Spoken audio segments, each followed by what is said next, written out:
Hey guys, welcome to my channel. তোমরা দেখছো Ritam podcast. আমি রিতম। তো আজকে তোমাদের সাথে একটা আশ্চর্যজনক ভৌতিক ঘটনা শেয়ার করতে চলেছি। তো চলো আজকের ভিডিওটা স্টার্ট করি। তো গল্পটা আমাকে আমার অফিসের এক দিদি শেয়ার করেছে। দিদি যেইভাবে গল্পটা আমাকে বলেছে ঠিক সেইভাবে তোমাদের সামনে তুলে ধরার চেষ্টা করছি। আমার নাম সুপ্রীতি, আমার বাড়ি দমদম। প্রথমে বলে দিই, বাড়িতে আমি একমাত্র মেয়ে। আমার কোনো ভাই বোন দাদা কেউ নেই। আমার বাড়িতে আমি, মা, বাবা আর ঠাকুমা থাকি।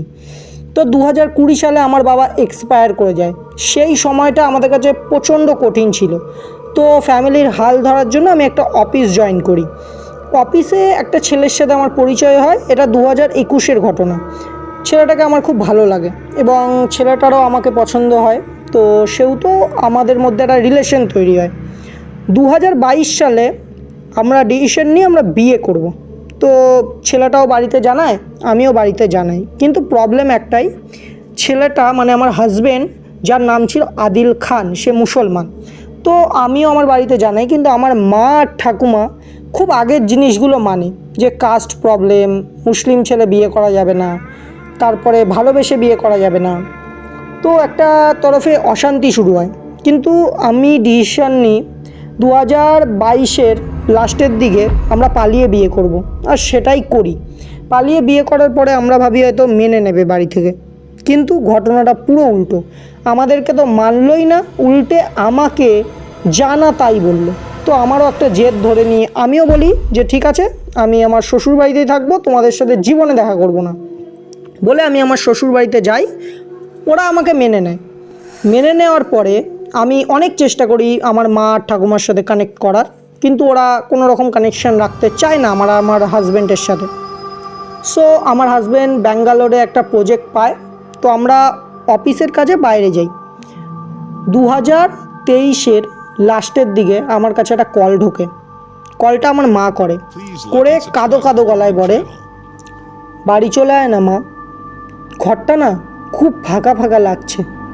আমি বলি, যখন আমরা একটা বছর ধরে তোমার সাথে কানেক্ট করার চেষ্টা করি তখন তো তুমি মানো না, আজ কি হলো? মা বলে, দেখ তোর বাবা মরে গেছে, তারপরে তুইও যদি আমার থেকে মুখ ঘুরিয়ে নিস আমি কি করব। সেই টাইমটা হয়তো আমি তোকে মানিনি, অন্যায় করেছি, একবার চলে আয় মা, একবার। আমি বলি ঠিক আছে দেখছি। মা বলে, তোর হাজব্যান্ডকেও নিয়ে আয় না, ওকে আমি নিজে হাতে রান্না করে খাওয়াবো। আমি বলি, ও তো আসতে পারবে না, ও কাজে, প্রজেক্টের কিছু কাজে খুব বিজি, আমি হয়তো 1 মাসের জন্য যাব। তো সেরকম 2023-এর লাস্টের দিকে আমি আমার বাড়ি যাই। আমার বাড়িটা 2 তলা ছিল। বাড়িটায় ঢোকার সময় না, বিশ্বাস করবে না, আমার একটা অন্যরকম ফিল হয় যেটা কোনোদিনও আমার বাড়িতে হয়নি। আসতে একটা গন্ধ পাই প্রথমত, আর গা ছমছম করছে খুব, আর গায়ের মধ্যে না কাটা দিচ্ছে। আর একটা বাড়ির গেটটা খোলার সঙ্গে সঙ্গে আমাদের একটা অনেক বড় উঠোনে যখন আমি দাঁড়িয়ে রয়েছি না, খুব ঠান্ডা একটা হাওয়া বইছে। তো আমি ঘরের ভেতরে যাই। ঘরে যাওয়ার পরে দেখি মা দাঁড়িয়ে রয়েছে, ঠাকুমা বসে রয়েছে। তো আমি গিয়ে মাকে প্রণাম করি, ঠাকুমাকে প্রণাম করি। তো মা বলে, প্রথম যে কথাটা সেইটা মা আমাকে বলে, দেখ বাইরে কারোর সাথে বেশি কথা বলিস না। আমি বলি কেন? পাড়ার লোক অনেক রকম কথা বলছে। তখন আমি বলি, আবার শুরু করলে তো আমার হাজব্যান্ডকে নিয়ে? মা বলছে, না না, তোর হাজব্যান্ডকে নিয়ে না, তবুও দেখ পাড়ার মধ্যে তো কে কি বলবে। আমিও সেটাই একটু ভাবলাম যে না থাক, পাড়ার মধ্যে কারোর সাথে আলোচনা করব, সে কিছু বলবে, আবার ঝগড়াঝাটি হবে। তো মা যখন না করছে তো নাই থাক, কারণ আমি তো 1 মাসের জন্য এসেছি, মাকে তো এখানে থাকতেই হবে। তো আমি আমার মতো রুমে যাই, 2nd ফ্লোরে। মা নিচে থাকে, ঠাকুমাও নিচের একটা রুমে থাকে। তো আমি যখন রুমে যাই, রুমটা না একদম গোছানো, যেমন আমি রেখে গেছিলাম সেম। তো আমি রুমে বসে মোবাইল ঘাঁটছি, আমার হাজব্যান্ডের সাথে হোয়াটসঅ্যাপে আমি চ্যাটিং করছিলাম।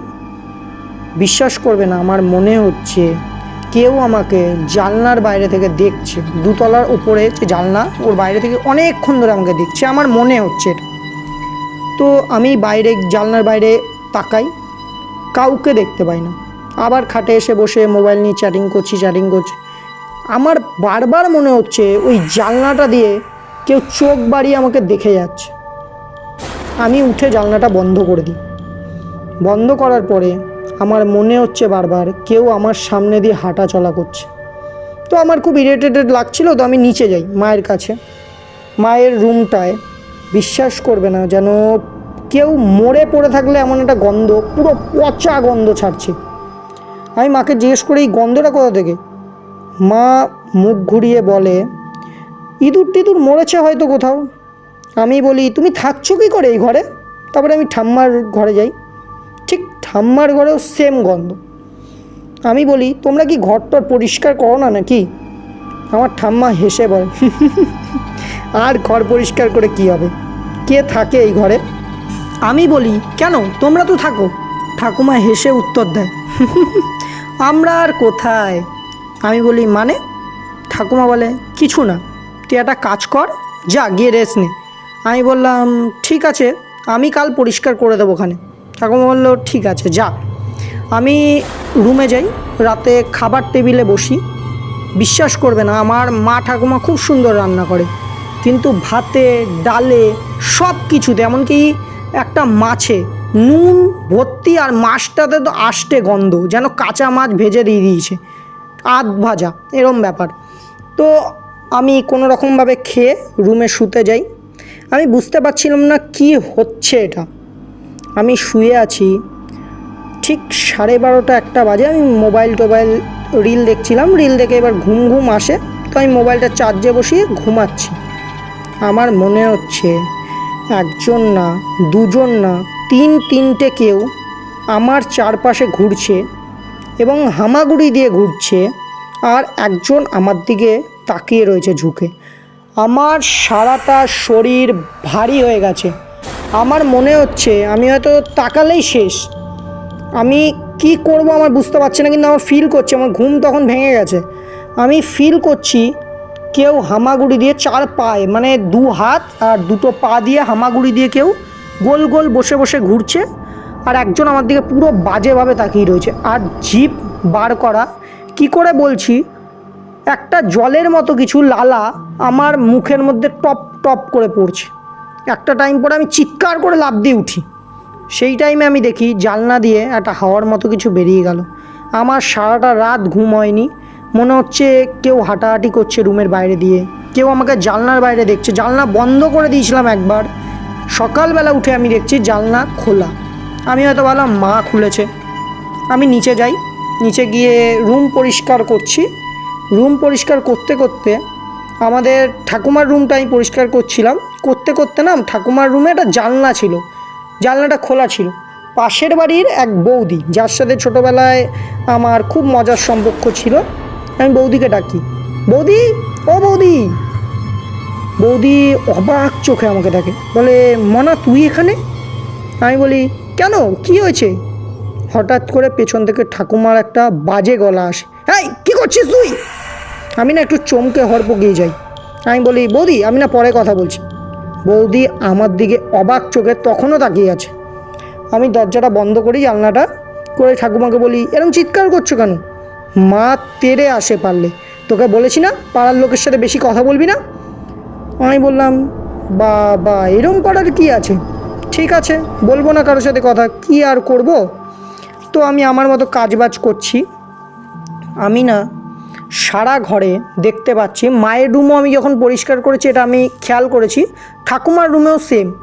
রক্ত, যেমন কাউকে রক্ত পড়লে না একটা জায়গায় ছোপ ছোপ ছোপ ছোপ দাগ থাকে, পুরো ঘরটাতে মেঝেটাতে ছোপ ছোপ ছোপ ছোপ দাগ। আর আমি যতই মুছছি জল দিয়ে কিচ্ছু হচ্ছে না, ওইটা মুছছেই না। আমি মাকে জিজ্ঞেসও করি, মা বলে জানি না কিসের দাগ। তো আমি অতটা খেয়াল করি না।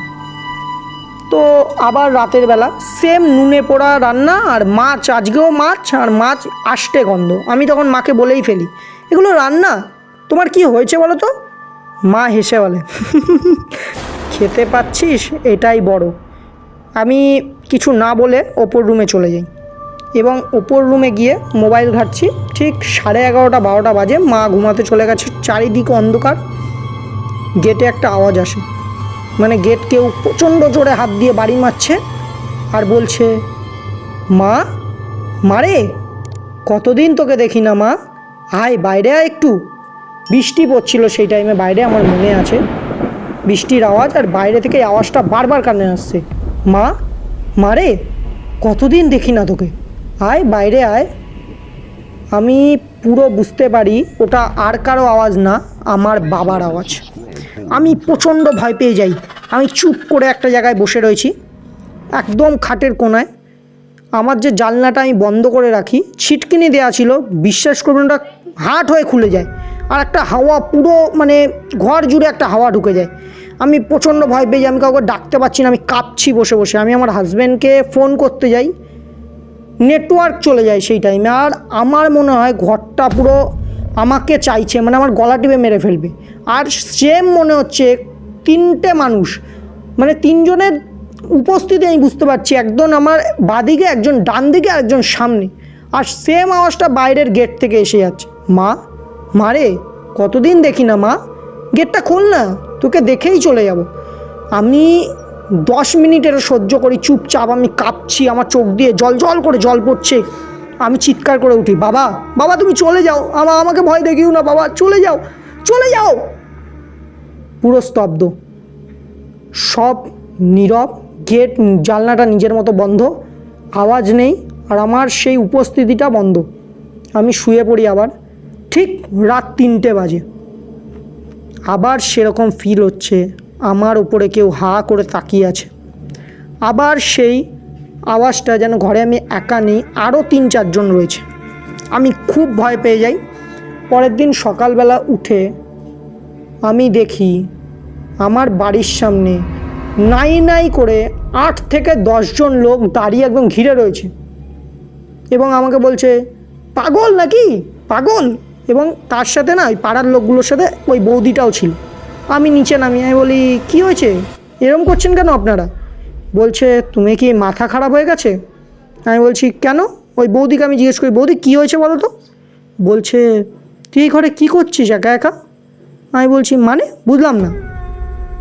তোর মা ঠাকুমা? আমি বললাম, মা ঠাকুমা? মা তো রান্না করছে, আর ঠাকুমা হয়তো ওই রুমে বসে বসে ইয়ে করছে, বই পড়ছে।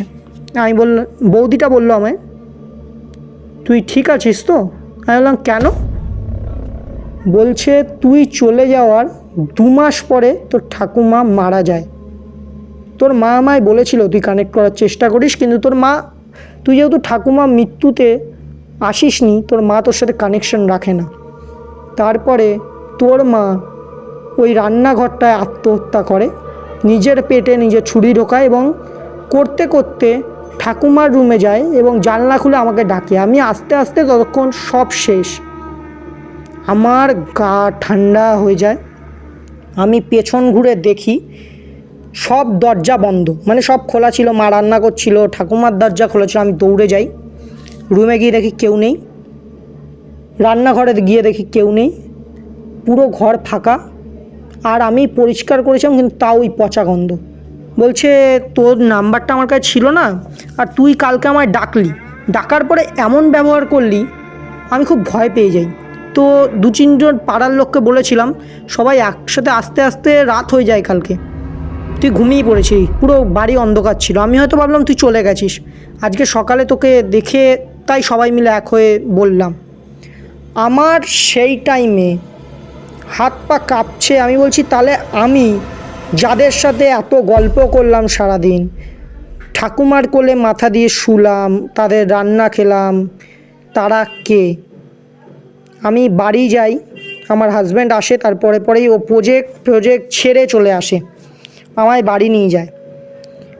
আমার স্বপ্নে ক্রমাগত মা, ঠাকুমার বাবা আসতে থাকে। তারা বারবার এসে বলে, কী হলো, চলে এলি কেন? পাড়ার লোকের কথা শুনতে তোকে বলেছিলাম। মা বলছে, পাড়ার লোকের কথা শুনতে বলেছিলাম, বেকার, তুই আবার বাড়িতে ফিরে আয় না মা। দেখ, তোর পেছন পেছন আমাদেরও ঘুরতে হচ্ছে। আমার কি ভালো লাগে জামাইয়ের বাড়িতে থাকতে? আমার ঘুম ভেঙে যায়। আমার হাজব্যান্ড পাশে ছিল, আমি ডেকে ওকে সব বলি।